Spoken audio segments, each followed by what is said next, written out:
আল্লাহ সিধা বলে দিলেন, যা খাইবা জমিনে হালাল খাইবা, হারাম খাবা না, হালালের সাথে সম্পর্ক গড়বা, হারামের সাথে মুমিনের সম্পর্ক থাকতে পারে না, ঠিক কিনা? এজন্য আজকের মাহফিলে আমাদের স্লোগান হোক, আমরা হালাল খাবো। কি খাইবেন? জোরে বলেন, জোরে বলেন। আর আমরা হারাম থেকে বেঁচে থাকবো। রাজি আছেন? বাঁচি আর মরি হালাল খাবো, পেটে যেটা ঢুকাবো হালাল খাবো, আমার পুরো জীবনটাই আমি সাজাবো হালাল দিয়ে। কি দিয়ে? মুমিনের সাথে হারামের কোনো সম্পর্ক নাই। কিন্তু বাংলার জমিনের মুসলমানদের জীবনের দিকে, কর্মকাণ্ডের দিকে যদি নজর করে তাকাই, তাহলে দেখবো আমরা দুই হাতে কামাই, আমরা হালালও খাই হারামও খাই।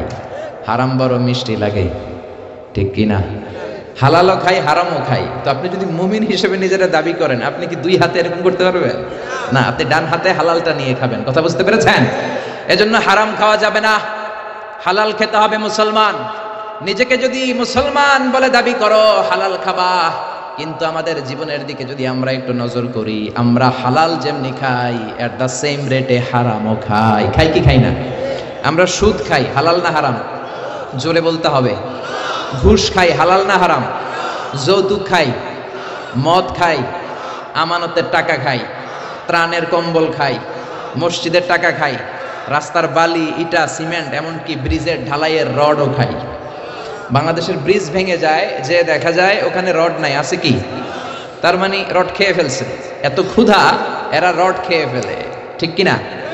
ঘুষ আর দুর্নীতি আমাদের রন্ধ্রে রন্ধ্রে। বাংলাদেশের সরকারি এমন কোন অফিস পাবেন না যে অফিসের ভিতরে ঘুষ নাই। কি নাই? ঘুষ নাকি বুশ? দোনোটাই না পাক, বুশও না পাক, ঘুষও না পাক। এজন্য ঘুষ খাওয়া যাবে না, দুর্নীতি করা যাবে না। আমাদের প্রধানমন্ত্রী অনেক চেষ্টা করে যাচ্ছেন, উনি একটা কমিশন বানিয়েছেন, দুর্নীতি দমন কমিশন, কিন্তু কাজ হচ্ছে না, ঠিক কিনা? ওনার আব্বাজান বাংলাদেশের স্বাধীনতার স্থপতি বঙ্গবন্ধু শেখ মুজিবুর রহমান, আল্লাহ ওনার কবরটারে তুমি জান্নাতের বাগান বানাও। উনিও দুর্নীতির বিরুদ্ধে লড়াই করেছেন, কিন্তু উনি একা চেষ্টা করলে তো হবে না। বাংলাদেশের সব নেতাদেরও তো দুর্নীতি বিরোধী আন্দোলনে নামতে হবে, চিল্লা এখন, ঠিক কিনা? এই স্বাধীনতার পর থেকে এই 2018 পর্যন্ত আমাদের দুর্নীতি বন্ধ হয় নাই, আমাদের ঘুষ কমে নাই, ঠিক কিনা? এজন্য বঙ্গবন্ধু খুব আফসোস করে বলেছিলেন, কোন দেশের নেতারা পায় তেলের খনি, কেউ পায় গ্যাসের খনি, কেউ পায় সোনার খনি, আমি পাইছি সুরের খনি, ঠিক কিনা? 1973 সাল, স্বাধীনতার 2 বছর পরের ঘটনা, বাংলাদেশে হাড় কাঁপানো শীত। বঙ্গবন্ধু আহ্বান জানালেন, আমার উত্তরবঙ্গের বুড়া লোকগুলো মরে যায়, গোটা বিশ্ব থেকে আপনারা ত্রাণের কম্বল পাঠান। আসতে শুরু করলো কম্বল, এক এক প্লেন আসে, কার্গো প্লেন কম্বল নিয়ে। 7.5 কোটি কম্বল আসলো। বঙ্গবন্ধু আফসোস করে বললেন, 7.5 কোটি বাঙালি, 7.5 কোটি কম্বল, আমার কম্বল কই? উনি নিজেই কম্বল পায় নাই। ও মিয়া, উনি চেষ্টা করেছেন, কিন্তু ওনার অনুসারীরা অনেকে এই দুর্নীতির রাজা, চিল্লা এখন, ঠিক কিনা? আফসোসের সাথে বলতে হয়, অর্থমন্ত্রী বলেছেন 1,500 কোটি টাকা কোনো টাকাই না। আবার আমাদের প্রিয় অর্থমন্ত্রী ঘুষকে একটা নতুন নামে অভিহিত করেছেন, উনি বলেছেন এটা স্পিড মানি। কি মানি? কয় ঘুষ খাইলে কাজের স্পিড বাড়ে। আবার শিক্ষামন্ত্রীও কম যান না, উনি গত মাসে বললেন ঘুষ খাইয়েন, তবে সহনীয় মাত্রায় খাইয়েন। ও মিয়া, মানুষ পাগল হইলে বান্ধে রশি দিয়া, রশি পাগল হইলে বানবেন কি দিয়া? সর্ষে দিয়ে তারায় ভূত, এখন সর্ষের ভিতরে ঢুকছে ভূত, চিল্লা এখন, ঠিক কিনা? बर्बाद गुलिस्तान के लिए एक ही उल्लू काफी है, गुलिस्तान की हार शाख में उल्लू बैठे हैं, फिर अंजाम में गुलिस्ता क्या हो गया। ফুলের বাগান নাকি তছনছ করে দেওয়ার জন্য একটা হুতুম পেঁচাই এনাফ। এখন হুতুম পেঁচা বসে আছে গাছে গাছে, ডালে ডালে, শাখায় শাখায়। ফুল বাগানের নসিবে কি আছে আল্লাহই জানে। 1971 সালের 9 মাস রক্তক্ষয়ী যুদ্ধের মাধ্যমে বাংলাদেশ নামক এক ফুল বাগান আল্লাহ আমাদেরকে দিয়েছে। কিন্তু এই দুর্নীতির কারণে এই ফুল বাগানকে আজও আমরা মনের মতো করে সাজাতে পারি নাই, চিল্লায় বলেন, ঠিক কিনা? এজন্য দুর্নীতি করা যাবে না, ঘুষ খাওয়া যাবে না। এই ঘুষ যতদিন বন্ধ না হবে, বাংলার জমিনে সিডর পাঠাবে কে? ভূমিকম্প পাঠাবে কে? মহামারী পাঠাবে কে? এদেশের 17 কোটি মানুষের প্রধানমন্ত্রী, আমাদের প্রিয় প্রধানমন্ত্রী জননেত্রী শেখ হাসিনাকে এই দুর্নীতি দমনের ব্যাপারে আল্লাহ আরো কঠোর হওয়ার তৌফিক দান করুক। দেশটাকে রহমত দিয়ে আল্লাহ ভরে দেখ, জোরে পড়েন আমিন। এজন্য রাব্বুল আলামিন বলেন, ইয়া আইয়ুহান নাসু কুলু মিম্মা ফিল আরদি হালালান তাইয়্যিবা। ও দুনিয়ার মানুষেরা, তোমরা জমিনের মধ্যে যেটা হালাল করে দিলাম, হালালটা খাইবা, হারামটা খাওয়া যাবে না। কার কথা? আর জোরে বলেন। এজন্য আমরা হালাল খাবো। কি খাবো? হারাম খাবো না। রাজি আছেন? সবাই রাজি? ইসলামী শরিয়া এই হালাল হারামের ব্যাপারে আমাদেরকে অনেকগুলো মূলনীতি শিখিয়েছে। অনেক রাত, এত লম্বা কথা তো বলা যাবে না, দুই একটা কথা শেয়ার করব, পড়েন ইনশাআল্লাহ। ইসলাম বলে আল আসলু ফিল আশিয়াই আল ইবাহা, পৃথিবীতে যত জিনিস আছে বেসিক্যালি ইটস হালাল, আসলে সবকিছু হালাল, কিন্তু হারাম করতে হলে আপনার দলিল দেয়া লাগবে। কোনো জিনিস হালাল সাব্যস্ত করতে হলে দলিল দেয়া লাগে না, কিন্তু হারাম সাব্যস্ত করতে হলে দলিল দেয়া লাগে। চিল্লা এখন ঠিক কিনা? এক শ্রেণীর লোক আছে সব জায়গায় খুঁতখুঁতে স্বভাব, খালি হারাম হারাম ফতোয়া দেয়, আছে না নাই? বিশ্বনবী এদেরকে বললেন মুতানাত্তিউন, বিশ্বনবী বললেন হালাকাল মুতানাত্তিউন, যারা মুতানাত্তিউন তাদের ধ্বংস। সাহাবারা বললেন ও নবী মুতানাত্তিউন কারা? বিশ্বনবী বললেন হালাল জিনিসকে যারা হারাম বলে ফতোয়া দেয় তারাই হলো মুতানাত্তিউন। হালাল জিনিসকে হারাম বলে ফতোয়া দেয় এরকম কিছু লোক আছে না নাই? এই দেশের কিছু মাওলানারা একটা সময় বলতো ইংরেজি শিক্ষা হারাম, জানেন? এখন তারাই ইংরেজি শিখে, ঠিক কিনা? তারা বলতো রাজনীতি করা হারাম, এখন নিজেরাই রাজনীতি করে, আছে না নাই? তারা ফতোয়া দিত টেলিভিশনে ইসলামী আলোচনা করা হারাম, এখন নিজেরাই আলোচনা করে, আছে না নাই? আবার কেউ কেউ ফতোয়া দিত মহাসড়ক অবরুদ্ধ করে জনদুর্ভোগ তৈরি করে আন্দোলন করা হারাম, কিন্তু এই বছর দিল্লির এক মুরব্বিরে আটকানোর জন্য তারা নিজেরাই আন্দোলন করেছে। জোরে কোন ঠিক কিনা? এই ভাইদেরকে আমি খুব ভালোবাসি, কিন্তু না বুঝে একসময় হারাম ফতোয়া দিছে, এখন নিজেরাই ওই ফতোয়ার পেছে পড়ে গেছে। চিল্লা এখন ঠিক কিনা? এজন্য হারাম ফতোয়া দেওয়ার আগে 10 বার ভাববেন। আল্লাহ বলে কুল মান হারামা যিনাতাল্লাহিল্লাতী আখরাজা লিইবাদিহি ওয়াত তাইয়্যিবাতি মিনার রিজক, এই জমিনের মধ্যে আমি রব্বুল আলামিন যেটাকে হালাল করে ঘোষণা দিলাম ওই জিনিসকে হারাম বলে ফতোয়া দেয় কার এত সাহস আছে? আল্লাহু আকবার। তাহলে পৃথিবীতে যা আছে সব হালাল, অল্প কয়েকটা জিনিস ছাড়া। হালাল হচ্ছে ব্যাপক, হারাম হচ্ছে সীমিত। আপনার জীবনের চাহিদা মেটানোর জন্য আপনি হালাল দিয়ে চাহিদা মেটাতে পারবেন, হারামের দিকে যাওয়াই লাগবে না। চিল্লা এখন ঠিক কিনা? আল্লাহ পবিত্র কোরআনুল কারীমের মধ্যে যত জায়গায় হালালের ঘোষণা দিলেন ব্যাপক ভাবে দিলেন। আল্লাহ বললেন উহিল্লাত লাকুম বাহিমাতুল আনআমি ইল্লা মা ইউতলা আলাইকুম, এই জমিনের মধ্যে 4 পাওয়ালা যত জন্তু আছে সবগুলোকে আমি খাওয়া তোমাদের জন্য হালাল করলাম, হাতে গোনা অল্প কয়েকটা ছাড়া। সুবহানাল্লাহ। তাহলে হালাল হচ্ছে আনলিমিটেড, হারাম হচ্ছে লিমিটেড। হালালের পরিধি ব্যাপক, হারাম অল্প। আচ্ছা বুঝে শুনে উত্তর দেন, হারাম যদি ব্যাপক হইতো, বেশি হইতো, আমরা বাঁচতে পারতাম? জোরে বলেন। এই জন্য আমাদের সহজীকরণের জন্য হালালকে আল্লাহ বাড়িয়ে দিল, হারামকে আল্লাহ কমিয়ে দিল। ইসলাম হলো সহজ, আদ-দীনু ইসরুন লা উসরা ফি। এজন্য বিশ্বনবী বলেন ইয়াসসিরু ওয়ালা তুআসসিরু, ইসলামকে সহজ করে মানুষের সামনে উপস্থাপন করবা, ইসলামকে কঠিন করে মানুষের সামনে পেশ করো না। বাশশিরু ওয়ালা তুনাফিরু, মানুষকে দিনের দিকে ডাকো, দিন থেকে মানুষকে ভাগিও না, ঠিক কি না? বিশ্বনবী মুআয ইবনে জাবালকে ইমাম বানালেন। সাইয়েদনা মুআয ইবনে জাবাল বিশ্বনবীর সাহাবী, ইমামতির চান্স পেয়ে উনি মাগরিবের নামাজে সূরা বাকারা পড়া শুরু করলেন। কোন সূরা? বড় না ছোট? কত বড় সূরা! উনি মাগরিবের নামাজে এটা বললেন। এশার নামাজে পড়ে আলী ইমরান। যে এলাকায় ওনার ইমাম বানায় পাঠানো হয়েছে ওই এলাকার সাহাবীর হলো কামলা সাহাবী। কি সাহাবী? কৃষক সাহাবী। সারাদিন কাজ করে মাগরিবের নামাজে যখন দাঁড়াইছে দেখে ইমাম সাহেব সূরা বাকারা দিয়ে ধরছে। কোন সূরা দিয়ে? এক সাহাবী নামাজ থিয়া দিছে দৌড়, বারান্দায় যে নামাজ পড়ে বিশ্বনবীর কাছে বিচার দিলেন, ইয়া রাসূলুল্লাহ এমন ইমাম বানাইছেন, ওই ইমাম তো মাগরিব পরে বাকারা দিয়া। কোন সূরা দিয়া? বিশ্বনবী সাইয়েদনা মুআজকে ডাকলেন, ধমক দিয়ে বললেন আফাত্তানুন আনতা ইয়া মুআজ, ও মুআজ তুমি কি সমাজের মধ্যে ফিতনা ছড়াও নাকি? বাশশিরু ওয়ালা তুআসসিরু, বাশশিরু ওয়ালা তুনাফিরু, মানুষকে দিনের দিকে ডাকবা, দিন থেকে মানুষকে ভাগাবা না। ইসলামকে সহজ করে উপস্থাপন করবা, ইসলামকে কঠিন করে উপস্থাপন করো না। সুবহানাল্লাহ। ইসলাম সহজ। আমরা রাতে যে নামাজটা পড়ি সর্বশেষ, এই নামাজটার নাম কি? এশা। আর রাতের যে খাবারটা আমরা খাই এটারে আরবিতে বলে আশা। রাতের শেষ নামাজরে বলে এশা, আর রাতের খাওয়ান রে কয় আশা। বিশ্বনবী বলেন ইদা জা আল এশা ওয়াল আশা, রাতের খাবার রাতের নামাজ এশার নামাজ দুইটা যদি একসাথে আসে, ফাকদ্দিমুল আশা ক্বাবলাল এশা, রাতের এশার নামাজের আগে আগে খাবারটা খাও, তারপরে আল্লাহর কাছে নামাজে দাঁড়াবা। সুবহানাল্লাহ। কত সহজ ইসলাম। এশার আজান হয়েছে আর বিরিয়ানি চলে আসছে, আগে কি করবেন? নামাজে যাবেন না, আগে বিরিয়ানি খান। কারণ বিরিয়ানি থুইয়া নামাজে দাঁড়াইলে বিরিয়ানির কথা মনের ভিতরে আসে না নাই? নামাজে পড়বেন আর ভাববেন আমি কি মুরগির রান পাই না ঠ্যাং পাই, কেমনে বিরিয়ানি খামু? কত সুন্দর প্যাকেটটা আমার জন্য বসে আছে, নামাজের মধ্যে ভেজাল আছে রাডাই। কি সুন্দর ইসলাম। আগে গরম গরম বিরিয়ানি আসছে, বিরিয়ানি খাও, এরপরে নামাজ পড়ো, কবুল করে নিবে কে? এজন্য আল্লাহ হালালের কথা যখন বললেন ব্যাপকভাবে বললেন, উহিল্লা লাকুম সাইদুল বাহরি ওয়া তাআমুহু মাতাআন লাকুম ওয়া লিসাইয়ারা।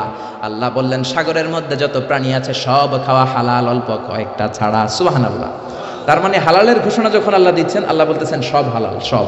আর হারাম যখন ঘোষণা আল্লাহ দেয়, গনে গনে দেয়। আল্লাহ বললেন হুররিমাত আলাইকুম উম্মাহাতুকুম ওয়া বানাতুকুম ওয়া খাওয়াতুকুম ওয়া আম্মাতুকুম ওয়া খালাতুকুম। আল্লাহ বললেন তোমাদের মায়েদেরকে বিয়ে করা হারাম, মেয়েদেরকে বিয়ে করা হারাম, বোনদেরকে, খালাদেরকে, ফুফিদেরকে বিয়ে করা হারাম। এরকম গনে গনে 14 জন নারীকে বিয়ে করা হারাম। কয়জন? কিন্তু বিয়ে করা হালাল কয়জন নারী? কোটি কোটি। আপনি আর আরব দেশের মেয়ে বিয়ে করতে পারেন, সৌদি বিয়ে করতে পারেন, বাংলাদেশে বিয়ে করতে পারেন, সাদা মেয়ে বিয়ে করতে পারেন, কালো মেয়ে বিয়ে করতে পারেন। তার মানে কোন নারী বিয়ে করা হালাল ওইটার কোনো সীমা নাই, এটা আনলিমিটেড। কিন্তু হারাম হাতে গোনা। চিল্লায় কোন সুবহানাল্লাহ। তার মানে আল্লাহ হালালকে করলেন ব্যাপক, হারামকে করলেন সীমিত। আবার বললেন কি কি খাইতে পারবা না, হুররিমাত আলাইকুমুল মাইতাতু ওয়াদ দামু ওয়া লাহমুল খিনজির। শুকর খাওয়া যাবে না, মরা প্রাণী খাওয়া যাবে না, লটারির টাকা খাওয়া যাবে না, সুদ খাওয়া যাবে না, ঘুষ খাওয়া যাবে না। কি কি খাওয়া যাবে না, কি কি খাওয়া হারাম, এটা আল্লাহ গুনে গুনে বললেন।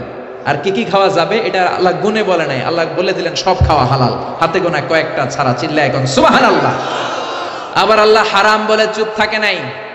যখন ইসলাম কোন জিনিসকে হারাম বলে ঘোষণা দিয়েছে, তার বিকল্প একটা বলেছে, অল্টারনেটিভ একটা বলেছে।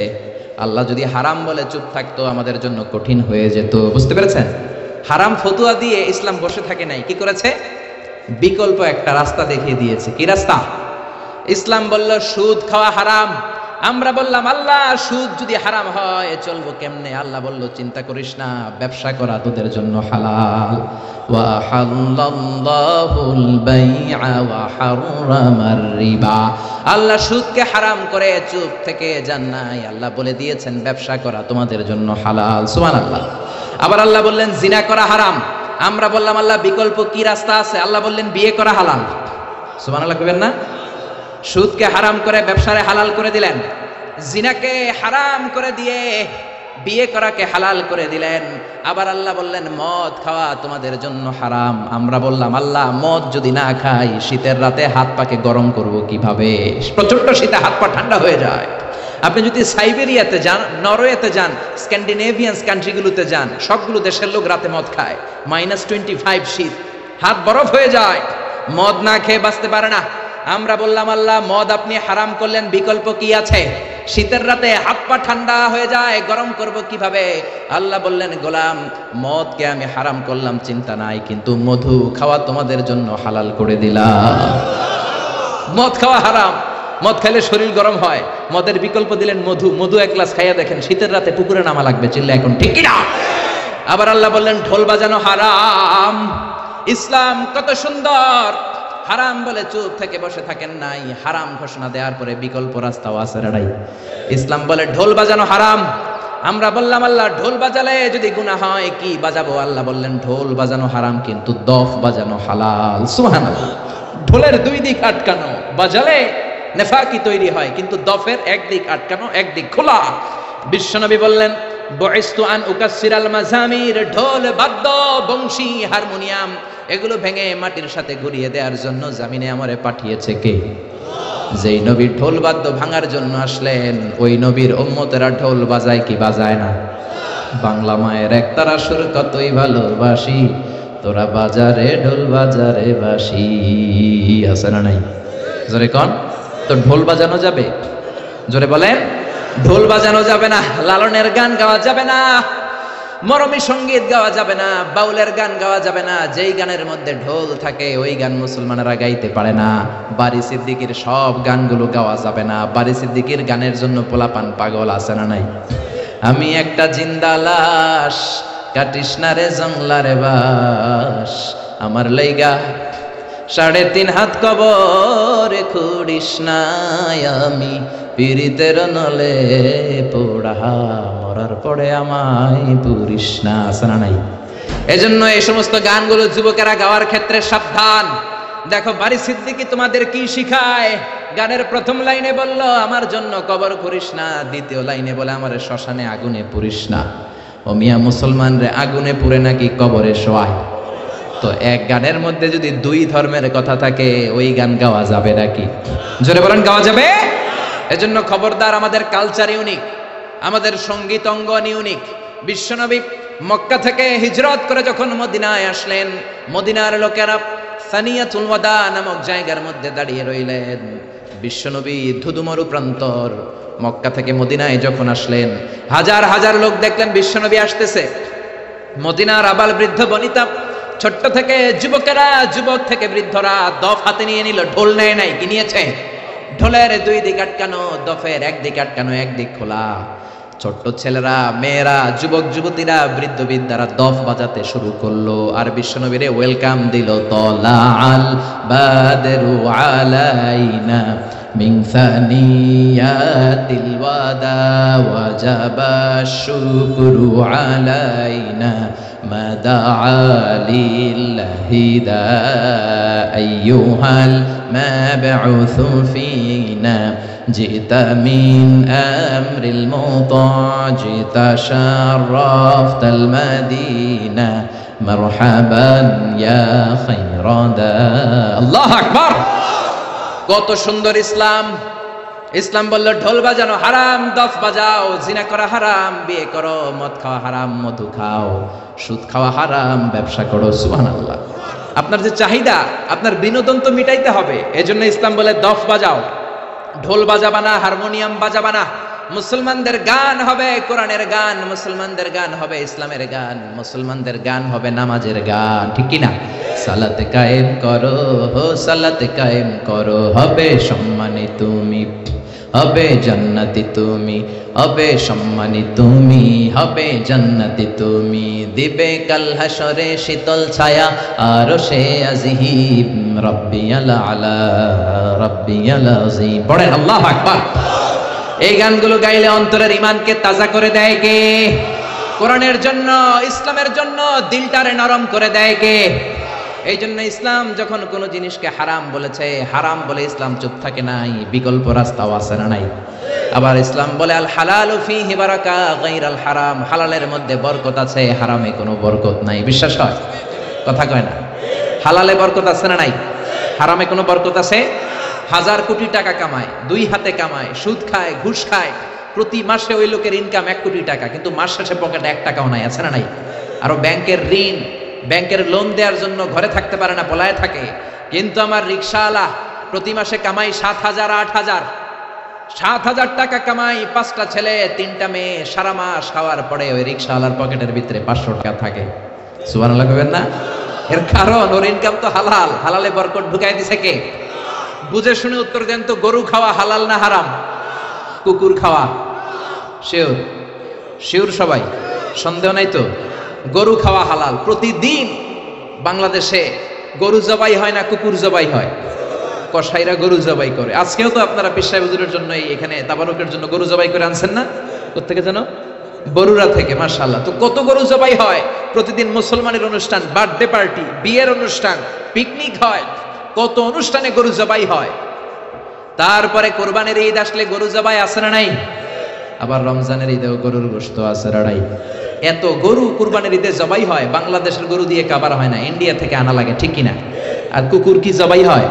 কথা বলেন। আচ্ছা, গরু বছরে বাচ্চা দেয় কয়টা? একটা। কুকুর দেয় কয়টা? 6টা 7টা 8টা। জন্ম নিয়ন্ত্রণ নাই তো, দেদারসে দেয়, কোনো সমস্যা নাই। ঠিক কিনা? তার মানে গরু আমরা খাই বেশি, কুকুর খাই না। গরু বাচ্চা দেয় একটা, কুকুর বাচ্চা দেয় 8টা 10টা। তারপরেও বাংলার জমিনে গরু বেশি নাকি কুকুর বেশি? জোরে বলেন।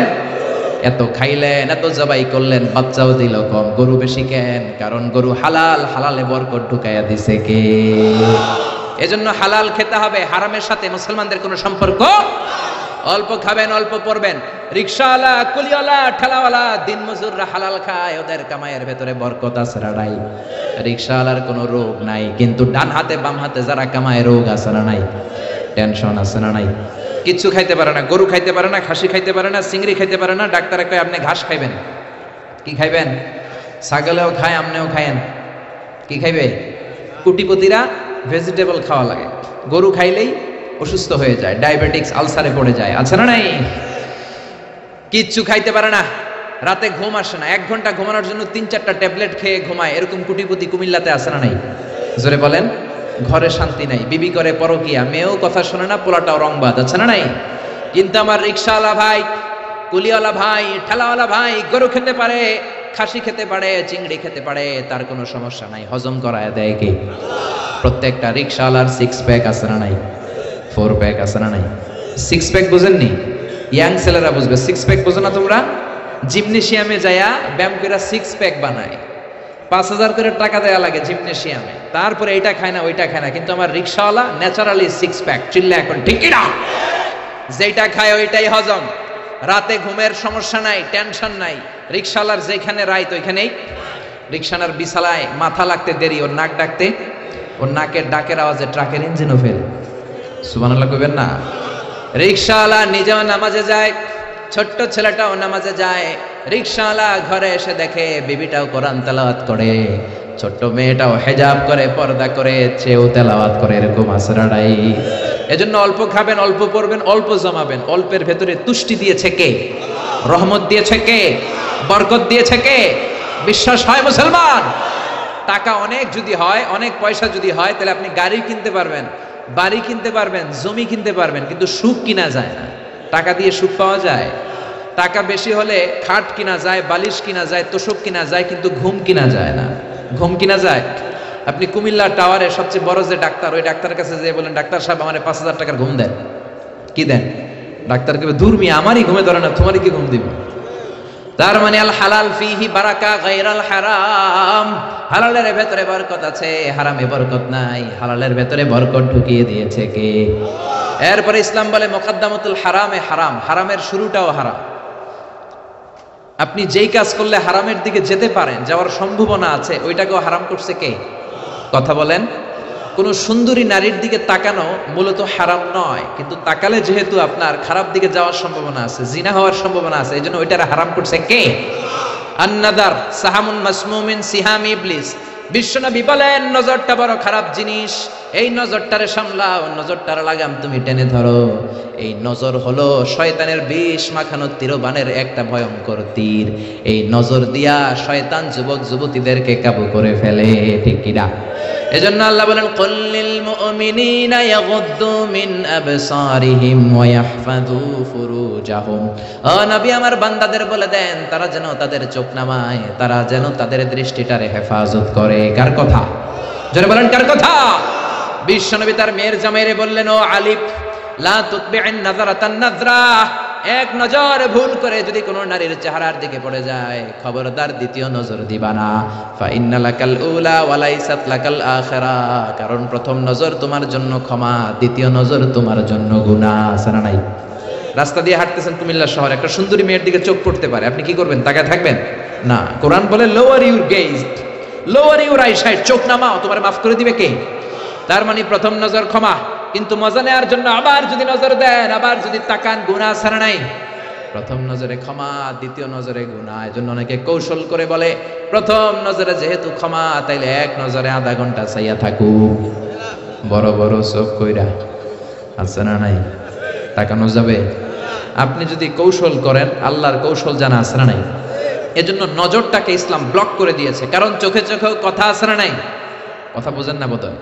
চোখে চোখেও কথা বলা যায়, মনে মনেও ভালোবাসা হয়। আমরা যখন ছোট্ট, আমরা খবর দেখার সময় কেয়ালিফ জেল একটা অ্যাড দেখতাম, চোখে চোখে ভালোবাসা কেয়ালিফ জেল, মনে মনে ভালোবাসা কেয়ালিফ জেল, এইগুলো দেখতাম। তো টিভিতে দেখাতো যে চোখে চোখে কথা হয়, মনে মনে ভালোবাসা হয়। তার মানে একটা মেয়ে একটা ছেলে শুরুতেই হারাম সম্পর্কে, জিনাতে, ব্যভিচারে জড়ায় না। প্রথমে নজর, প্রথমে কি? কথা বলো মুসলমান, প্রথমে কি? এজন্য ইসলাম বলে খবরদার, যেহেতু নজর তোমার জিনার দিকে নিবে, নজরটাও হারাম।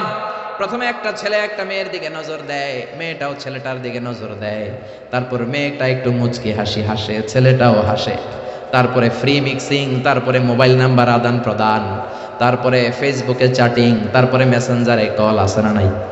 এরপরে লাভ লেটার বিতরণ, এরপরে আসে 14ই ফেব্রুয়ারি। কি আসে? কি আসে? বিশ্ব গজবের দিবস, ঠিক কিনা? চিল্লায় বলো মুসলমান, ঠিক কিনা? 14ই ফেব্রুয়ারি এটা মুসলমানদের পালনের কোনো বিষয় নয়। বাবা যারা এসেছেন খবরদার মেয়েদেরকে ওই দিন বেরোতে দিবেন না। বড় ভাই যারা এসেছে কুমিল্লা শহরের, বোনদের আবদার শোনা যাবে না। বাসন্তী কালারের শাড়ি পরে বোনদেরকে 14 ফেব্রুয়ারিতে বের হতে দেয়া যাবে না। আমার মাইকের আওয়াজ যে সমস্ত মায়েদের বোনদের কানে যায়, মায়েরা বোনেরা 14 ফেব্রুয়ারি তোমাদের অনুষ্ঠান নয়, এটা বিজাতি ইহুদি নাসারাদের কালচার আর প্রোগ্রাম। চিল্লা এখন ঠিক কিনা? ইসলামের আইন মেনে কথা না শুনে 14 ফেব্রুয়ারিতে যদি বের হও, যদি নাচানাচি করো, উল্টাপাল্টা করো, উল্টাপাল্টা যদি খাও, হজম হবে না, বদ হজম হবে, কিছুদিন পরে বমি বমি ভাব হবে। কি হবে? বমি হবে। বুঝেন কথা? কথা বোঝা যায়? চট্টগ্রামে আমরা গেলে কই হতা বোঝা যান না বোঝা নজার, একখানা জোরে হনা বাজি সুবহানাল্লাহ, চিল্লায় পড়েন না সুবহানাল্লাহ। এজন্য ইসলাম বলে খবরদার, নজর দিলে যেহেতু নজর থেকে আস্তে আস্তে হাঁটি হাঁটি পা পা করে তুমি জিনার দিকে যাবা, নজরটারেও হারাম করে দিল কে? আবার ইসলাম বলে আল হিলাতু বিল হারামি হারাম, কৌশল করে হারাম খাওয়াটাও হারাম। কথা বুঝতে কষ্ট হচ্ছে? আপনি যদি হারাম খাওয়ার জন্য কৌশল করেন, ওইটারও হারাম করছে কে? বাংলাদেশে ঘুষের একটা সুন্দর নাম বাড়িয়েছে বর্তমানে, নাম হচ্ছে বকশিস। কথা কন, ঘুষের নতুন নাম কি? ঘুষ রে বকশিস কইলি জায়েজ হয়ে যাবে? সচিবালয়ে চাকরি করে এক লোক আমার কাছে মাসালা জানতে আসছে, হুজুর আপনার বড় মানি আমি, তো কি করব? কয় হুজুর মাসালা। কি মাসালা? কয় হুজুর আমি ঘুষ খাই না। তো আপনি কি খান? কয় আমি বকশিস খাই। কি খাই? কই চাকরি করেন? কয় সচিবালয়ে। আমি কই সর্বনাশ, সচিবালয়ে বকশিস আসে কেমনে? কয় হুজুর আমি চাইয়া লই না, আমারে খুশি হইয়া বকশিস দেয় 5,000 10,000। আমি বললাম সচিবালয়ের সামনে তো আমি ল্যাংরা লুলা করে পরে থাকতে দেখি, ভিক্ষা করতে দেখি। ওরা ভিক্ষা করে, একটা টাকা দিয়া যান আমি গরিব ইনসান, আখিরাতে সওয়াব পাইবেন পাহাড় সমান। একটা টাকা দিয়া যান আমি গরিব ইনসান। আছে না নাই? দেখেন নাই মনে হয়? এ হাত নাই পা নাই, ছোট্ট একটা মানুষ গড়াগড়ি খায় আর একটা টাকা দিয়ে যান। তো আমি বললাম আপনার সচিবালয়ের সামনে এরকম ল্যাংরা লুলা পড়ে পড়ে কান্দে ওগরে মানুষ 5,000 টাকা বকশিস দেয় না কেন? ওদের হাতে 10,000 দেয় না কেন? তোরে দেয় কেন? তার মানে তুমি ওই লোকটারে সুবিধা দাও, তুমি অন্য মানুষের ফাইল আটকে রেখে ওই লোকটার ফাইল আগে বড় সাহেবের হাতে দাও। ঠিক কি না? কোন প্রজাতন্ত্রের কর্মচারী বকশিস খেতে পারে না, বকশিস বললে ওইটা জায়েজ হবে না, এটা ঘুষ। চিল্লা এখন ঠিক কি না? বিশ্বনবী এক সাহাবীরে যাকাতের টাকা উত্তোলনের জন্য পাঠালেন। বিশ্বনবীর সিস্টেম ছিল প্রতি বছর যাকাতের টাকা তোলার জন্য বিভিন্ন এলাকায় সাহাবীদেরকে পাঠাতেন। বিশ্বনবী বলতেন, সাহাবী যাও হিসাব করে কার কতটা খাসি, কার কতটা বকরি, কার কতটা উট, কার কয়টা কতটা খেজুর বাগান, হিসেব করে সারা বছরের যাকাতের টাকা নিয়ে আসো। শুনতেছেন? আমার কথা বোঝা যায়? মনোযোগ আছে না গেছে? সাহাবীরে বললেন যাও যাকাতের টাকা নিয়ে আস। বুখারীর বর্ণনা, সাহাবী যাকাতের টাকা নিয়ে আসলেন, এসে মদিনায় এসে বললেন বিশ্বনবী হাযা লাকুম ওয়া হাযা উহদিয়া লি। ও নবী এইটা যাকাতের টাকা আর এটা আমার বকশিশ দিছে। কি দিছে? বিশ্বনবী এই কথা শোনার পরে বিশ্বনবীর চেহারাটা আগুনের গোলার মতো লাল হয়ে গেল। বিশ্বনবী বললেন এই সাহাবীরে ঘরের মধ্যে বসে থাকতে বলো, দেখি তারে কে বকশিশ দেয়। এই সাহাবীরে মদিনাতে বসে থাকতে বলো, দেখি তারে কে বকশিশ দেয়। বিশ্বনবী বললেন তুমি যেটা পেয়েছো বকশিশ নয়, এটা ঘুষ। এটা কি? আর রাশি ওয়াল মুরতাশি কিলাহুমা ফিন্নার। ঘুষ যে দেয় ঘুষ যে নেয় দুইটারে জাহান্নামে ঢুকাবে কে? ওরা এমনি এমনি তোমারে বকশিশ দেয় নাই, ঘুষ দেয় নাই। এই এলাকার লোকেরা তোমারে বকশিশ দিয়েছে, এর কারণ হলো যাকাতের হিসাব যেন তুমি কড়াকড়ি ভাবে না করো। কার কয়টা খেজুরের বাগান হিসেব করে যাকাত আনার সময় যাতে তুমি তাদেরকে একটু ছাড় দাও, একটু ঢিল দাও, সুবিধা দাও। ওদের বড় বড় ছাগলগুলা যেন যাকাতে না নিয়ে আসো, না দুষ্ণুদুষ উটগুলা যাতে নিয়ে না আসো, এই জন্য তোমারে খুশি করার জন্য ওরা ঘুষ দিয়েছে। জোরে কোন ঠিক কিনা? এই জন্য ঘুষকে আপনি বকশিশ লেভেল লাগাইলে জায়েজ হবে? কথা বলেন। সাইয়েদনা দাউদ আলাইহিস সালামের কণ্ঠ ছিল বড় চমৎকার। আকাবা উপসাগরের পাশে বসে জাবুর কিতাব তেলাওয়াত করতেন। আল্লাহ তাআলা আমাদের কোরআনে সূরা দিয়েছে 114টা। কয়টা? সবাই বলেন। কিন্তু জাবুর কিতাবে আল্লাহ সূরা দেয় নাই, দিয়েছে ছড়া। কি দিয়েছে? ছড়া গান, ইসলামী ছড়া গান 150টা। সাইয়েদনা দাউদ আলাইহিস সালাম আকাবা উপসাগরের পাশে বসে যখন জাবুর কিতাব তেলাওয়াত করতেন, সাগরের মাছগুলো সাগর ছেড়ে দিয়ে ডাঙ্গায় চলে আসতো। প্রতি সপ্তাহে শনিবার সাইয়েদনা দাউদ আলাইহিস সালাম সাগরের তীরে বসে তেলাওয়াত করতেন। আল্লাহ দাউদ আলাইহিস সালামের কওমের লোকদেরকে বললেন, ও দাউদ নবীর উম্মতেরা খবরদার, যেহেতু শনিবারে তোমাদের নবী তেলাওয়াত করে, শনিবারে সাগরের মাছগুলো সাগর ছেড়ে দিয়ে তীরে চলে আসে, শনিবারে মাছ ধরাকে আমি হারাম করে দিলাম। শনিবারে মাছ ধরা হারাম, খবরদার। দাউদ নবীর কওমের উম্মতের লোকেরা ভাবলো, আল্লাহ আমাদেরকে শনিবারে মাছ ধরতে নিষেধ করছে, এক কাজ করি, শনিবারে বেড়া দিয়ে রাখি, শনিবারে আটকে রাখবো, মাছ ধরবো রবিবারে, শনিবারে ধরা যাবে না, কারণ হারাম। শনিবারে ধরা কি? আল্লাহ কইছে, কে কইছে? কথা বুঝতেছেন? শনিবারে মাছ ধরা কি? তারা বললো শনিবারে মাছ ধরা হারাম, রবিবারে ধরবো, শনিবারে আটকে রাখবো, জাল দিয়ে আটকে রেখে রবিবারে মাছগুলো ধরবো। হারামকে কৌশল করে খাওয়ার জন্য পদ্ধতি অবলম্বন করলো। আল্লাহ বললেন, ফাকুনু কিরাদাতান খাসিন। আমি আল্লাহর কথাকে কৌশল করে হারামকে হালাল বানাতে চেয়েছো, যারা এই কৌশল করেছো তোরা সবগুলো অভিশপ্ত বানর হয়ে যা। মুহূর্তের মধ্যে রব্বুল আলামিন দাউদ আলাইহিস সালামের উম্মতের মধ্য থেকে এই বেয়াদবগুলারে বানর বানায়া দিলেন। এখন চিড়িয়াখানায়, বান্দরের জেলখানায় যে যখন বান্দর দেখেন, এগুলো সব দাউদ নবীর উম্মত। ক্যা ক্যা ক্যা ক্যা করে বানরগুলা, ঠিক কি না? বাদাম ঢিল ছুললে বোঝা যায় বান্দরের ভিতরে কত বান্দরামি আছে। চিড়িয়াখানায় গেছেন আপনারা? এগুলোর অধিকাংশই হচ্ছে দাউদ আলাইহিস সালামের কওম। তার মানে আপনি কৌশল করে হারামকে যদি খেতে চান, ওই কৌশলটাকেও হারাম করেছে কে? আবার আমাদের বাংলাদেশে হিলা বিয়ে আছে না নাই? হিলা বিয়ে আছে না নাই? বুঝেন বুঝেন, স্ত্রীকে তালাক দেওয়ার পরে তালাক বাইনুনা যখন হয়ে যায়, ওই স্ত্রীকে নেয়ার জন্য প্ল্যান করে বুড়া মানুষের সাথে বিয়ে দিয়া এক রাত ঘর করাইয়া তালাক নিয়ে আবার ওই বউকে বিয়ে করে ঘরে আনে, এরকম আছে না নাই? বিশ্বনবী বললেন, এদের উপর আল্লাহ লানত। হারাম জিনিসকে খাওয়ার জন্য তুমি কৌশল করেছো, হারামকে খাওয়ার হালাল বানানোর কৌশলটারেও হারাম করলো কে? আমার অনেক ব্যবসায়ী ভাইরাও এই কৌশলগুলো করে, খবরদার। কৌশল করলে হারাম কখনো হালাল হয় না। অনেক ব্যবসায়ী ভাইদের মধ্যে এই সমস্যা। ছোটবেলায় এক গল্প শুনেছিলাম, এক গরু ব্যাপারী। কি ব্যাপারী? মনোযোগ নাই বোধ হয়, অনেক রাত হয়েছে তো শেষ করে দেই। শেষ করব, আরো কয়েক মিনিট শুনবেন। এক গরু ব্যাপারী প্রতিদিন গরু নিয়ে হাটে যাওয়ার আগে বউরে ডাকে বলে, এই বউ, তুই গরুর একটা দাম কহ। বউ বলে, কত দাম কমু? গরু ব্যাপারী কয়, 1 লাখ টাকা। গরু ব্যাপারী কয়, ঠিক আছে, কইলাম 1 লাখ টাকা। এবার বাজারে যাওয়ার পরে যেই গরু কিনতে আসে সবাই রে কয়, আজকে সকালেই একজন 1 লাখ টাকা দাম করে গেছে, আমি দেই নাই, আপনি আর 5,000 টাকা বাড়াই দিন, দিয়ে দিন, 10,000 টাকা বাড়াই দিন, দিয়ে দিন। এরকম কৌশল আছে না নাই? জোরে বলেন। এজন্য হারাম খাওয়ার জন্য কৌশল করাকেও হারাম করলো কে? আবার ইসলাম বলে, খবরদার, হালাল যদি না খাও তোমার ইবাদত কবুল হবে না। তোমার ইনকাম যদি হালাল না হয়, তোমার ইবাদত যেমনি কবুল হবে না, তোমার দোয়াও কবুল হবে না। কারণ ইন্নাল্লাহা তাইয়্যিব লা ইয়াকবালু ইল্লা তাইয়্যিবা। আমার আল্লাহ পবিত্র, পবিত্র ছাড়া কোনো জিনিস আল্লাহ কবুল করে না। আপনি হারাম টাকা দিয়ে মাদ্রাসা বানালেন, কবুল হবে নাকি? কথা বলেন তো। ফতোয়া তো আপনারাই দিতে পারেন, আমগো কি দরকার? হারাম টাকা দিয়ে মাদ্রাসা বানালে কবুল হবে? হারাম টাকা দিয়ে এতিমখানা বানালে, হারাম টাকা দিয়ে প্রতি বছর হজ করে নামের আগে আল হজ লাগালে কবুল হবে নাকি? জোরে বলেন, হবে? এক সাহাবী বেদুইন লোক, বুখারীর বর্ণনা, কাবার চারদিকে হাত তুলে বলে, ইয়া রব, ইয়া রব, মাফ করে দাও, মাফ করে দাও। অন্যান্য সাহাবীরা এই লোকের ইবাদত দেখে বিশ্বনবীরে বললেন, ও নবী, এই লোকের চেয়ে বড় আল্লাহর ওলি মদিনার জমিনে, মক্কার জমিনে কেউ নাই। বিশ্বনবী বললেন, কেন কেন? সাহাবীরা বললেন, দেখেন কেমনি হাত তুলে কাবার চারদিকে তাওয়াফ করে আর কাঁদে। বিশ্বনবী বললেন, ওয়া মাতআমুহু হারাম, কাঁদলে কি লাভ? ও যা খায় হারাম খায়, যা পান করে হারাম পান করে। ওয়া মালবাসুহু হারাম, যেই ড্রেসটাও পরে হারাম টাকা দিয়ে পড়ে। ফা আন্না ইউস্তাজাবু লাহু, কেমন করে তার দোয়া আল্লাহর আরশে পৌঁছবে? এজন্য হারাম খেয়ে যদি আপনি দোয়া করেন, কবুল হবে না। হারাম খেয়ে ইবাদত করলে কবুল হবে না। অনেকে বলে, হুজুর, আল্লাহর কাছে চাইলাম, আল্লাহ আমারে দিল না। 3 বছর ধরে চাইলাম, কাবা ঘর ধরে আমি চাইছি, আল্লাহ দেয় নাই। এরকম অভিযোগ আল্লাহর বিরুদ্ধে আছে না নাই? চাইলেই হবে না, হালাল খাইতে হবে।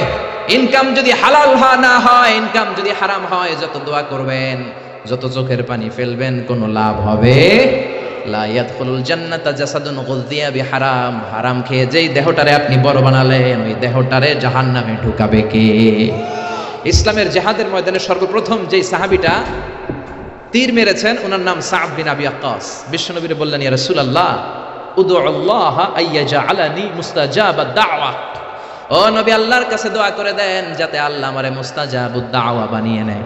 মুস্তাজাবুদ দাওয়া মানে হলো যে লোক দোয়া করতে দেরি, কবুল হতে দেরি হয় না। মুস্তাজাবুদ দাওয়া আরবিটা শিখে রাখেন। বলেন কি নাম? মুস্তাজাবুদ দাওয়া। পিছনের ভাইরাও বলো কি নাম?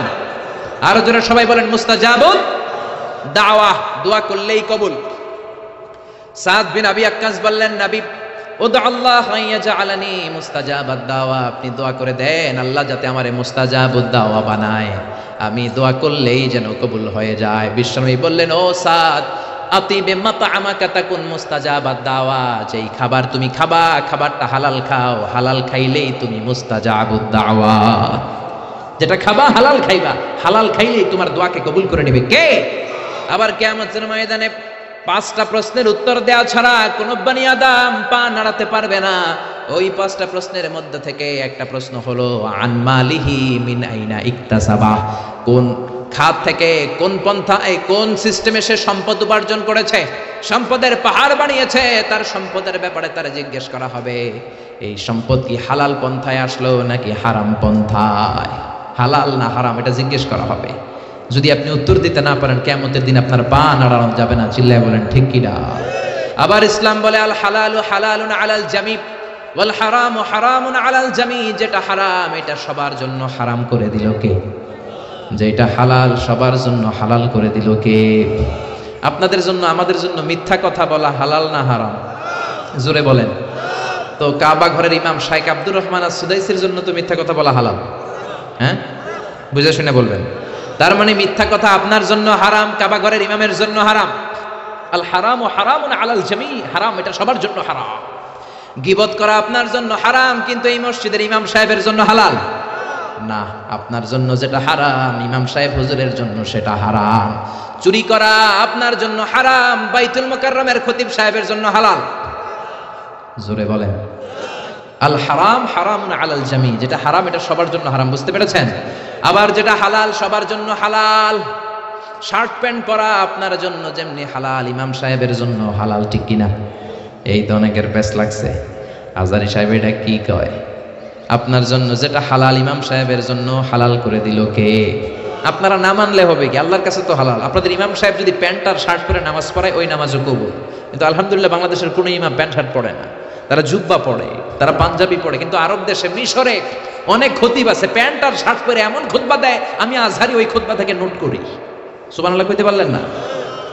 1 লক্ষ হাদিসের হাফেজ আহমদ উমর হাশেম, গালে কোনো দাড়ি নাই, প্যান্ট শার্ট পরে যখন আল আজহার ইউনিভার্সিটির কোনো গলির মধ্যে দিয়ে হাঁটে, সবাই ইউনিভার্সিটি ছেড়ে দিয়ে ওনার সাথে মুসাফা করার জন্য দৌড় দেয়। আমার একবার হাদিসের পরীক্ষা, অনার্সের 4th ইয়ার ফাইনাল, হঠাৎ দেখছি আহমদ উমর হাশেম আসছে। আমি পরীক্ষার হলে কাগজ থুইয়া দিছি দৌড়, আহমদ উমর হাশেমের হাতে একটা চুমু দেবো, চুমু দিয়েছি। এবার হলে তো আর আমার ম্যাজিস্ট্রেট ঢুকতে দেয় না, ঢুকতে পারবা না, অনুমতি না নিয়ে দিছো দৌড়। অনুমতি চাইতে গেলে আমি আর সুযোগটা পেতাম না। আমি বললাম আমি আল্লাহর জন্য আহমদ উমর হাশেমকে ভালোবাসি, আমারে ঢুকতে দাও। যখন এমন করে কথা বলেছি, বলল যাও মিজান তুমি বসে যাও, ঢুকো। আলহামদুলিল্লাহ কন। এজন্য শার্ট প্যান্ট আপনার জন্য যেমনি হালাল ইমাম সাহেবের জন্য হালাল, চুরি করা মিথ্যা বলা আপনার জন্য যেমনি হারাম ইমাম সাহেবের জন্য হারাম। কারণ ইসলামের আইন সবার জন্য সমান। চুরি যদি আপনি করেন আপনারও হাত কাটা হবে, প্রধানমন্ত্রীর ছেলে করলেও প্রধানমন্ত্রীর ছেলেরও হাত কাটা হবে। চিল্লায় এখন ঠিক কিনা? السارق والسارقة فقطعوا أيديهما جزاء بما كسبا نكالا من الله والله عزيز حكيم. If anyone steal something very precious from the society, the Islamic government should cut down his right hand. কেউ যদি সমাজ থেকে কেউ কিছু চুরি করে দামি জিনিস, যদি ইসলামী খেলাফত থাকে, ওই খলিফার উচিত ওই চোরের হাতটাকে কোপ দিয়ে কেটে দেওয়া। চিল্লা এখন ঠিক কিনা? কথাটা কার কথা? জোরে বলেন কথাটা কার? তবে এই চোর যে কলা চুরি করে, আম চুরি করে, ওই চোর না। আমি প্রায়ই বলি এই চোরগুলোর লিস্ট ডাউন যখন করতে হবে, বড় বড় চোরগুলোর আগে হাত কাটতে হবে। যেই চোরগুলো 1000 কোটি টাকা এক কলমের সিগনেচার দিয়ে মেরে দেয়, পদ্মা সেতুর টাকা মেরে দেয়, দেশের টাকা মেরে দেয়, সুইজারল্যান্ডের সুইস ব্যাংকে কালো টাকার পাহাড় করে, আছে না নাই? ওইরকম একটা চোরকে যদি আমাদের প্রিয় জননেত্রী মাননীয় প্রধানমন্ত্রী শেখ হাসিনা একটা চোরকে ধরে যদি দুদকের আওতায় এনে বাইতুল মোকাররমে জুমার নামাজের পর লক্ষ মানুষ যখন বের হয়, সবগুলো টেলিভিশন চ্যানেল যদি এটাকে লাইভ প্রচার করে, সরাসরি সম্প্রচার, ওই বড় চোরটার হাত যদি কেটে দেয়, বাংলার জমিনে আর কোনো চোর খুঁজে পাওয়া যাবে? জোরে বলেন, পাওয়া যাবে? ইসলামের দৃষ্টিতে সবাই সমান।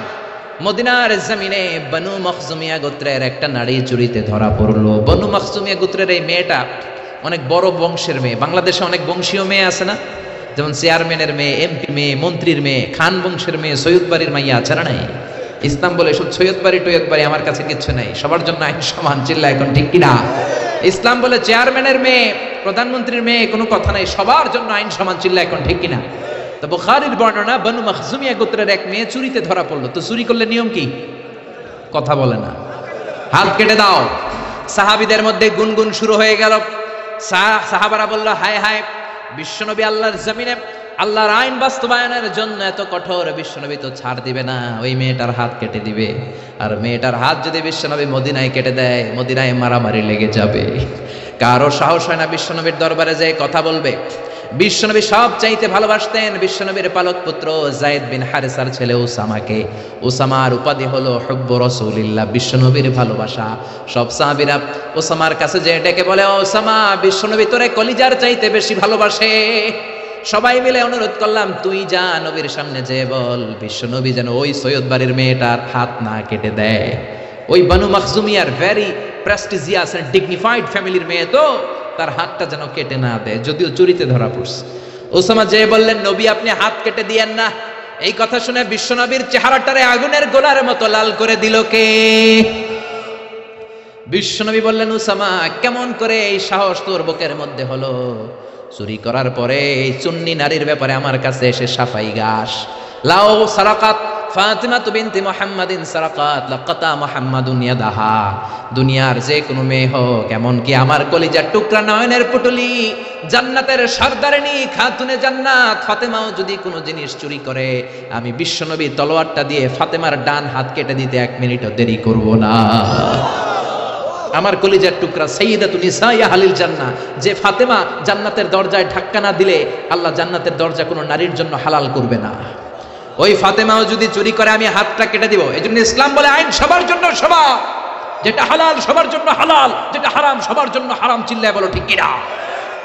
There is no difference between black and white, between upper and lower, between the richer section of the society and poorer section of the society, between the prime minister, member of the parliament, between the business magnate and rickshaw puller, factory worker. Everyone is totally equal, 100% equal, completely equal in the eyes of Islam. চিল্লা এখন ঠিক কিনা?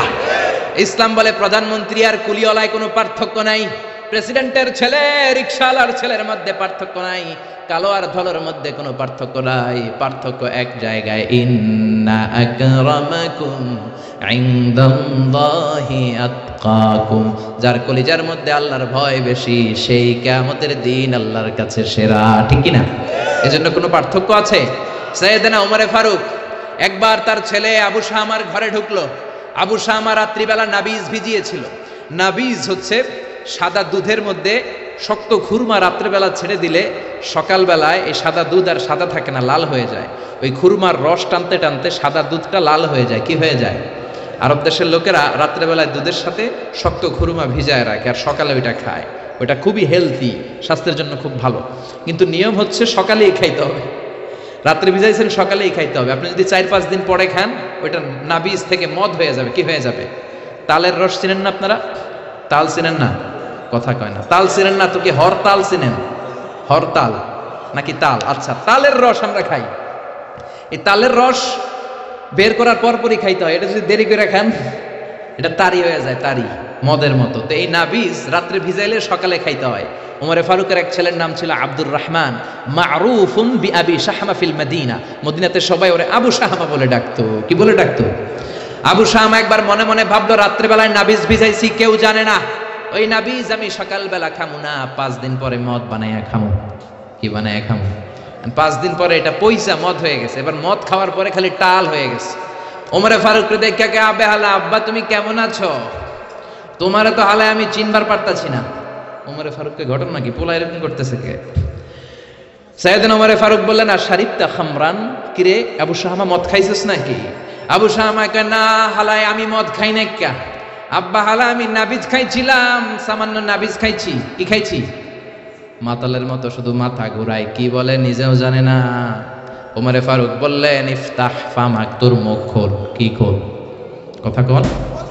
মুখ খোলার পরে গন্ধ নিলেন, নাক দিয়ে গন্ধ নিয়ে দেখলেন মদের গন্ধ পাওয়া যায়।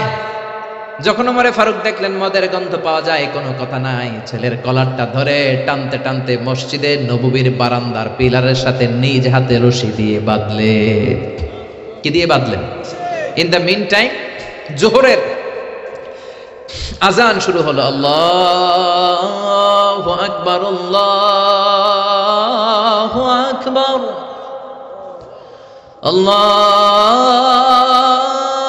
আল্লাহু আকবার, আল্লাহু আকবার। আজান হয়ে গেল।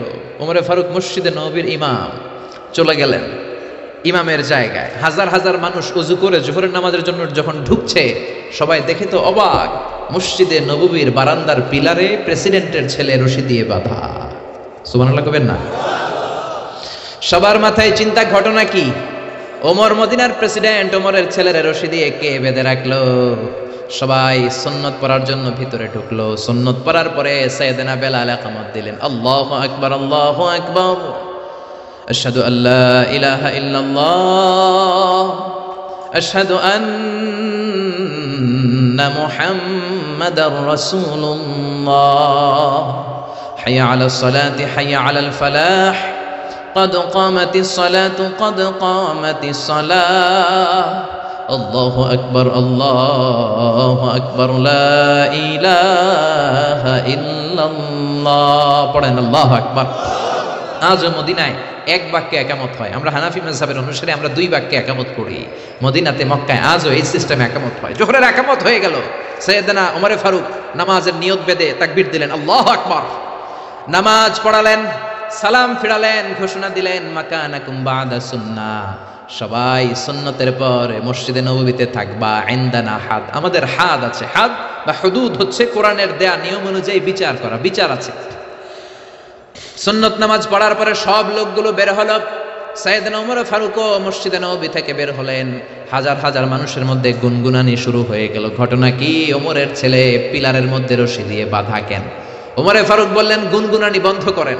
আমার ছেলে শারিবা খামরান, নাবিজকে পচায়া মদ বানায়া মদ খাইছে। মদের বিধান ইসলাম দিয়েছে, কেউ যদি মদ পানে ধরা পড়ে তাহলে তার পিঠের মধ্যে 80 বেত দাও। কয় বেত? চিৎকার করে সবাই বলেন, কয় বেত? আবার গুনগুন শুরু হয়ে গেল। লোকেরা বলল, হায় হায়, প্রেসিডেন্টের ছেলে মদ পানে ধরা পড়েছে। কেউ বলতে শুরু করলো, আরে প্রেসিডেন্টের ছেলে মায়ের দিবে না, লামসাম দিয়ে বিদায় করে দিবে। কেউ কেউ বলল, না এটা ওমর, 80টা না মারলেও 40টা বাড়ি ঠিকই দিবে। ওমরে ফারুক জল্লাদরে বললেন, জল্লাদ যাও, বাইতুল মালের পাশে চাবুক রাখা আছে, সবচেয়ে বড় সাইজের চাবুকটা নিয়ে আসবা। জল্লাদ চাবুক নিয়ে আসলো। উনি চেয়ারের মধ্যে বসলেন, বললেন, হাতি কুটসি, একটা চেয়ার দাও। ওমরে ফারুক চেয়ারের মধ্যে বসলেন। হাজার হাজার মানুষ, পিনপতন নীরবতা, থার থার করে সবাই কাঁপছে। হায় হায়, না জানি আজকে কি হয়। ওমরে ফারুক জল্লাদরে বললেন, ইবদা বিসমিল্লাহ, 80 জলদা, 80টা বেত মারার পর থামবি, এর আগে থামবি না। কয়টা? সবাই কোন? জল্লাদ মারতে শুরু করলো। ওয়াহিদ, ইসনাইন, তালাতা, 3টা বাড়ি মারার পরে ওমরে ফারুক থাপ্পড় মেরে জল্লাদরে 3 হাত দূরে ফেলে দিলেন। ওমরে ফারুক বললেন, চাবুকের বাড়ি আস্তে মারলি কেন? আসলে আস্তে মারে নাই, জল্লাদের গায়ে যত জোর ছিল সবগুলো জোর দিয়ে মেরেছে, কিন্তু জল্লাদের মাইটটা ওমরে ফারুকের পছন্দ হয় না। ওমরে ফারুক বললেন, আস্তে মারলি কেন? প্রেসিডেন্টের পোলা দেখা, তুই কি চাবুক মারস না চাকরি বাঁচাস? ধমক দিতে শুরু করলেন, চাবুক মারিস নাকি চাকরি বাঁচাস? আমার হাতে চাবুক দে। ইনদাকা সালাসা ইনদি ওয়াহিদ, তোর হিসাবে চাবুক মারা হয়েছে 3টা, আমি ওমরের হিসাবে চাবুক মারা হয়েছে 1টা। তোর হিসাবে 3টা, আমার হিসাবে হয়েছে 1টা মাইর। আমি 2 নাম্বার থেকে নিজ হাতে মারবো। নিজের ছেলের 2 নাম্বার মারা শুরু করলেন। ইসনাইন, সালাসা, আরবা, খামসা। ও মিয়া, মদিনার জমিনে ওমরে ফারুকের চেয়ে শক্তিশালী পালোয়ান কোন লোক আর আছে নাকি? ওই ওমরের চাবুকের বাড়ি হজম করা এত সোজা না। একটা একটা করে চাবুক মারে। ওমরের ছেলেটা চিৎকার দিয়ে ডেকে বলে, আব্বা, ও আব্বা, আর জীবনে মদ খাবো না, নাবিস খাবো না, আমারে আপনি মাফ করে দেন। ওমরে ফারুকের অন্তরে কোনো দয়া জাগে না, কোনো মায়া জাগে না। একের পর এক নিজের কলিজার টুকরা সন্তান আবু শামারে চাবুক মারতে শুরু করলেন। একটা একটা চাবুক আবু শামার গায়ে লাগে, চামড়াটা ফেটে রক্তগুলো ছোপ ছোপ করে মসজিদে নববীর বারান্দার দেয়ালের মধ্যে লাগে। আশেপাশের লোকেরা থার থার করে কাঁপে। ওমরে ফারুক মারতে শুরু করলেন। মারতে মারতে 20টা মারার পরে ছেলে বেহুশ হয়ে যায়। ওমরে ফারুক বললেন, কুয়া থেকে পানি আন, ঠান্ডা পানি মাথায় ঢাল। বেয়াদবটার হুশ ফিরা, হুশ আবার ফেরার পরে আবার ওমরে ফারুক মারতে শুরু করলেন। 21টা মারলেন, 25টা মারলেন, আবার 30টা মারার পরে আবার ছেলে বেহুশ হয়ে যায়। আবু শাহ আমার আম্মা ওমরে ফারুকের বিবি আর সহ্য করতে পারে না, চিৎকার দিয়ে সাইয়েদনা ওমরে ফারুকের পা দুটি জড়িয়ে ধরে ডেকে বলে, ওমর, ওমর মদিনার খলিফা, আমি আবু শাহ আমার মা রাষ্ট্রের খলিফা হওয়ার কারণে অল্প কিছু আটা তুমি পাইতা, ওই আটাগুলো দিয়ে রুটি বানায় দিতাম, নিজে কোনোদিন খাইতাম, কোনোদিন খাইতাম না, কোনোদিন কোনো আবদার তোমার কাছে করি নাই, কোনো কিছু আমি চাই নাই। আজকে একটা জিনিস আমি চাই, আমার কলিজার টুকরা ছেলেটারে তুমি এভাবে মেরো না রে উমার। 80টা বেতের বাড়ি মারতে হবে, 30টা মেরেছ, আরো বাকি আছে কয়টা? বাকি 50টা বেতের বাড়ি চাবুকের বাড়ির বিনিময়ে, এক একটা বাড়ির বিনিময়ে আমি এক একটা করে ওট আল্লাহর রাস্তায় সদকা করে দিব রে ওমর। ওমরে ফারুক বললেন, ও আবু শাহ আমার মা, সরে যাও, এটা আল্লাহর আইন। কার আইন? শুধু ওট কেন, পুরো মদিনাটারেও যদি সদকা করে দাও, গোটা বিশ্বটারেও যদি তুমি দান করে দাও, 80টা বেতের একটা বেত, একটা চাবুক মারার আগ পর্যন্ত পৃথিবীর কোন শক্তি আবু শাহ আমারে আমার হাত থেকে ছিনিয়ে নিতে পারবে না, কেউ পারবে না। ধাক্কা মেরে বিবিরে সরাই দিয়ে আবার মারতে শুরু করলেন। মারতে মারতে মারতে মারতে 40টা বেত মারার পরে ছেলে দুনিয়া থেকে বিদায় হয়ে যায়। কোন বর্ণনা এসেছে 50টা বেত মারার পরে বিদায় হয়ে যায়। কলিজার টুকরা ছেলে আর দুনিয়ায় নাই। তখনও রাগে গড়গড় করছেন সাইয়েদনা ওমর। সাইয়েদনা ওমর বললেন, এই বেয়াদবটার দুনিয়াতে নাই, মরে গেছে, লাশ হয়ে গেছে, মারতে হবে 80টা। 50টা মারার পরে মরে গেছে, আরো বাকি রয়ে গেছে কয়টা? ওমরে ফারুক বললেন, বেয়াদবটারে গোসল দে, কাফন দে, জানাজা দে, কবর দে। নিজ হাতে কবর দিয়ে এবার কবরের উপরে 51 নাম্বার চাবুক মারতে শুরু করলেন। 52 নাম্বার চাবুক নিজ হাতে মারলেন, 53 মারলেন, 55টা মারলেন, 60টা মারলেন, 70টা মারলেন, 80টা বেত মারলেন।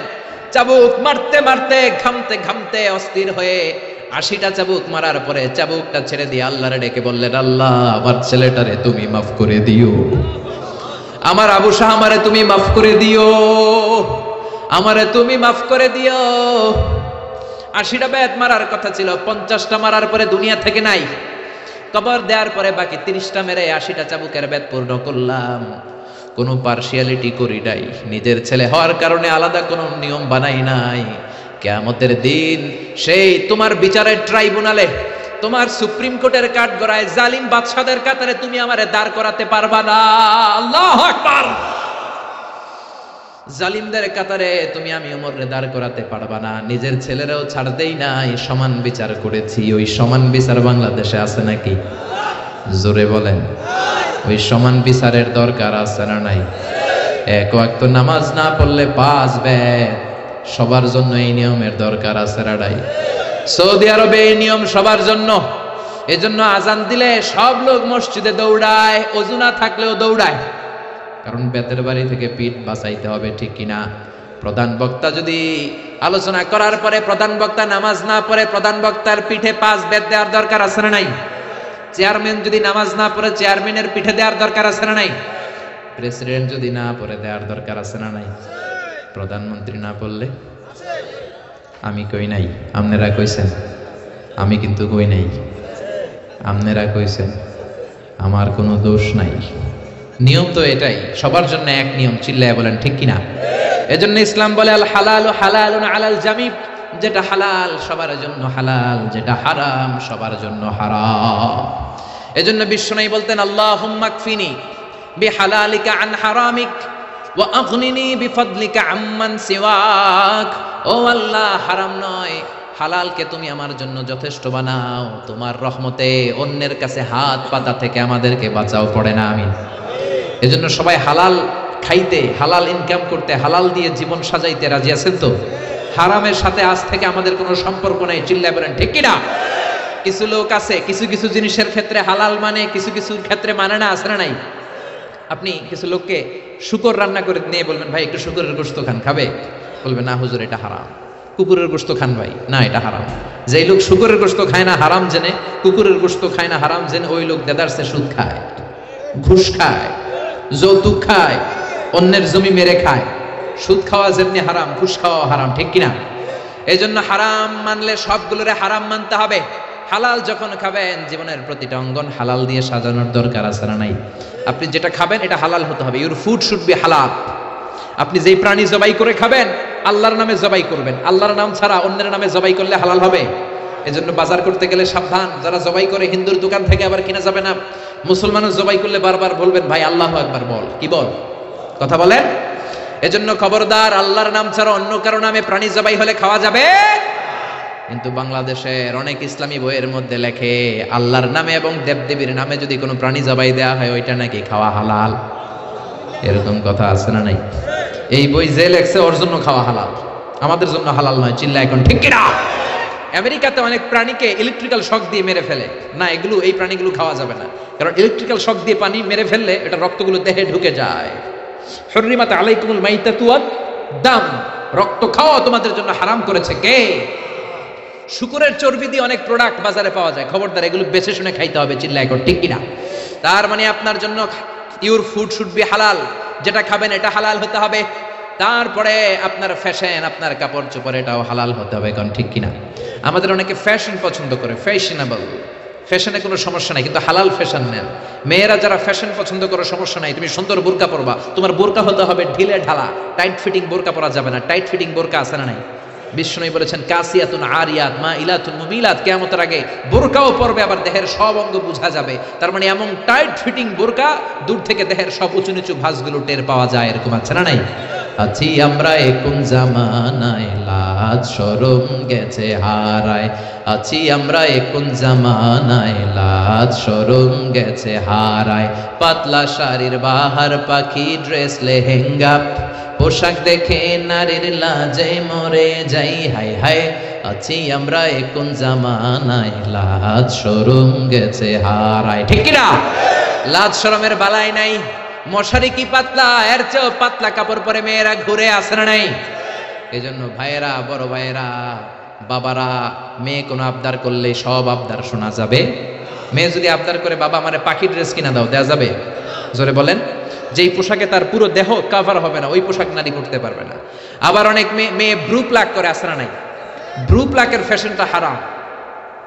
অনেক মেয়ে আলগা চুল লাগায় মাথায়, আসে না নাই? এটা ধোঁকাবাজি। অনেক পুরুষও আলগা চুল লাগায়, আপনারা জানেন? এটারে বাংলায় বলে পরচুলা, কি বলে? আবার দাড়িতে কলপ দেয়, এটাও ঠিক না। যদি আপনার বয়স কম, অনেক সময় 8 বছরের 10 বছরের ছেলে রোগের কারণে চুল পেকে যায়, ও কালি দিতে পারবে, কিন্তু বয়স্ক মানুষ কালি দেয়া ঠিক না, চিল্লা এখন ঠিক কিনা? আবার অনেকে মাথার মধ্যে পরচুলা লাগায়, আলগা চুল লাগায়, বিয়ের আগে পরচুলা লাগায় বিয়ের পিড়িতে বসে, সবাই দেখে সুন্দর, বিয়ের পরে দেখে মাথায় চুল নাই, আছে না নাই? এরকম ঘটনাও ঘটে। এক ছেলে মাথার মধ্যে চুল লাগাইছে আমির খানের চুল। কার চুল? নিজে হইলো কালা সান, চুল লাগাইছে আমির খান। তা আমির খানের চুল লাগানোর পরে সবাই পছন্দ করছে, মেয়েও পছন্দ করছে, শ্বশুর শাশুড়ি পছন্দ করছে, বিয়ে হয়ে গেছে। এবার বাসর রাতের পালা। তো ঘরে ঢুকার পরে হাজবেন্ডের দেখে বউ দেখে দিছে দৌড়। হাজবেন্ড বলে দৌড়াও কেন, তুমি তো আমার কৈতুরি টুনটুনি পরানের পরান। বউ কয় তুমি তো আমার জামাই না, আগে ছিল একরকম এখন আর একরকম, তুমি আমার জামাই হইলে তোমার সাদে মাল কই, মানে সাদে চুল কই? বিয়ের আগে মাথা ভর্তি চুল দেখলাম, আমির খানের স্টাইল দেখলাম, এখন বাসর ঘরে দেখি তোমার অন্য পুরুষ দেখা যায়, এরকম আছে না নাই? আপনি যদি ধোঁকা দেন, কিয়ামতের দিন ধোঁকাবাজদের সাথে আপনাকে হাসর করাই দিবে কে? বিশ্বনবী গমের বাজার পরিদর্শন করলেন, মদিনাতে গমের স্তূপ দেখলেন, শুকনা গমের ভিতরে ডান হাত ঢুকায় দিয়ে বিশ্বনবী ভিতরে দেখলেন ভিজা গম। এরকম ব্যবসায়ী আছে না নাই? উপরে শুকনা দিয়ে সাজায়, ভিতরে ভিজা, উপরে ফিটফাট, ভিতরে উপর মে পাক সাফ, ভিতর মে খালাত মালাত, আছে না নাই? বিশ্বনবী বললেন, মান গাশশানা ফালাইসা মিন্না, the person who deceives us is not among us. যে আমাদেরকে ধোঁকা দেয় সে আমার উম্মত নয়। চিল্লায় এখন ঠিক কি না? এজন্য আপনার ফ্যাশন হতে হবে হালাল ফ্যাশন। অনেক ছেলেরা ঈদ আসলে সিল্কের পাঞ্জাবি পরে আসে না নাই? আমার যুবক ভাইয়েরা, সিল্কের পাঞ্জাবি এই ফ্যাশনটা তোমাদের জন্য হারাম। যুবকরা হাতে স্বর্ণের আংটি পরে, গলায় চেইন পরে, মেড অফ গোল্ড, স্বর্ণ দিয়ে বানানো যে কোনো জিনিস ইউজ করা, তারপরে সিল্কের কোনো জামা পরা ছেলেদের জন্য হারাম করেছে কে? ছেলেদের জন্য চুরি পরা হারাম করছে কে? অনেক ছেলে চুরি পরে, ব্রেসলেট পরে, আসে না নাই? কানের মধ্যে দুল লাগায়, আসে না নাই? কুমিল্লা শহরে নাই? কুমিল্লাতেও আছে, দেখবেন কানে দুল লাগায় অনেক ছেলে, এই জায়গায়ও লাগায়। আবার এরপর ট্যাটু লাগায় অনেকে। ট্যাটু চিনেন? ট্যাটু ইয়াং ছেলেরা এগুলো বুঝবে, মুরব্বীরা আপনারা বুঝবেন না। স্টিকার, আরে মুরব্বীরাও বুঝে, মাশাআল্লাহ। এটা দামি স্টিকার। এখন 80,000 টাকা দামের ট্যাটু আসছে ঢাকায়। এটা ইলেকট্রিক্যাল শক দিয়ে, নিডেল দিয়ে, আর ডাইং এর মাধ্যমে রং দিয়ে এই ট্যাটুটা বানায়। কোনো মুসলমানের বাচ্চা এই ট্যাটু গায়ের মধ্যে লাগাতে পারে? এই ট্যাটু লাগালে কোনো ইবাদত তোমার কবুল হবে? তার মানে তুমি যে ফ্যাশন গুলো করবা, ইউর ফ্যাশন শুড বি হালাল, ইউর ড্রেস শুড বি হালাল। ছেলেরা অর্নামেন্টস পড়তে পারবে না, ব্রেসলেট লাগাতে পারবে না, সিল্কের পাঞ্জাবি পড়তে পারবে না, স্বর্ণের কিছু ব্যবহার করতে পারবে না। এছাড়া তুমি তোমার নাভি থেকে হাঁটু পর্যন্ত ঢেকে সব ধরনের ফ্যাশন তুমি নিতে পারো। নতুন একটা ফ্যাশন এসেছে, চুলের এই দুই দিকে একেবারে মাথার সাথে মিলায় চুল কাটে, আর এদিক দিয়ে ঘোড়ার মতো রাখা আছে না নাই? আমি এটার নাম দিয়েছি হর্স কাটিং। কি কাটিং? ঘোড়া কাটিং। আমি বললাম, কি রে এরকম রাখছোস কেন? কয় হুজুর আমার মেসি রাখছে। মেসি? মেসি না মাসি। এই বিজাতিদের এই কালচার আসা যাবে না, বাংলাদেশে ঢুকানো যাবে না। বিশ্বনবী বলেছেন, নাহা রাসূলুল্লাহ আনিল কাযাহ, কাযাহ করতে এই হেয়ার কাটটা নিতে বিশ্বনবী নিষেধ করেছেন। দুই দিকে চুল নাই, মাঝখানে ঘোড়ার মতো চুল। এগুলো কোনো মুসলমানের ছেলে এই হেয়ার কাটিং কাটতে পারে না। চিল্লায় বলেন ঠিক কি না? কোনো মেয়ে পাতলা পোশাক পরতে পারবে না। মেয়েদের পোশাক হবে ঢিলা, মেয়েদের পোশাক হবে মোটা। এই নিয়মগুলো মেনে ছেলে মেয়েরা যেই কোনো পোশাক পরো, যেই কোনো ফ্যাশন নাও, ওই ফ্যাশনের মধ্যে বরকত আছে না নাই? ইসলাম তো ফ্যাশন সচেতন। বিশ্বনবী নিজেও কসমেটিক্সের একটা বক্স রাখতেন সাথে। সুবহানাল্লাহ লাগবেন না? অনেকে হাসে, আরে পুরুষরাও প্রসাধনী ইউজ করতে পারে। বিশ্বনবীর একটা চামড়ার তৈরি কসমেটিক্সের ব্যাগ থাকতো সাথে। এটার ভেতরে বিশ্বনবী 6টা জিনিস রাখতেন। কয়টা? কথা বলেন। 1 নম্বরে রাখতেন মেসওয়াক। 1 নম্বরে কি? 2 নম্বরে জাইতুনের তেল। 2 নম্বরে কি? 3 নম্বরে আতর। 3 নম্বরে কি? 4 নম্বরে চিরুনি। 5 নম্বরে হলো টুথপিক। টুথপিক চিনেন না খিলাইল চিনেন? হ্যাঁ, টুথপিক না খিলাইল। 6 নম্বরে সুরমাদানি। এই 6টা জিনিস বিশ্বনবী সাল্লাল্লাহু আলাইহি ওয়াসাল্লাম সুনিয়া আমিল জিলদ চামড়ার একটা প্যাকেটের ভিতরে যে কোনো সফরে গেলে এইটার ভিতরে 6টা জিনিস বিশ্বনবী নিয়ে নিয়ে সফরে করতেন। চিল্লায় পড়েন আল্লাহু আকবার। এজন্য ফ্যাশন করতে ইসলাম তোমাকে, Islam doesn't make any kind of complexity to take any new fashion. কোনো ফ্যাশন নিতে কোনো সমস্যা নাই, but your fashion should be halal. আপনার ফ্যাশনটা হালাল হতে হবে। এরপরে আপনি যেই পেশা নেবেন, ইনকাম নেবেন, এটা হালাল হতে হবে। মদের ব্যবসা হারাম, জুয়া খেলা হারাম, লটারির টাকা খাওয়া হারাম, ইয়াবা খাওয়া হারাম, মাদকের ব্যবসা হারাম।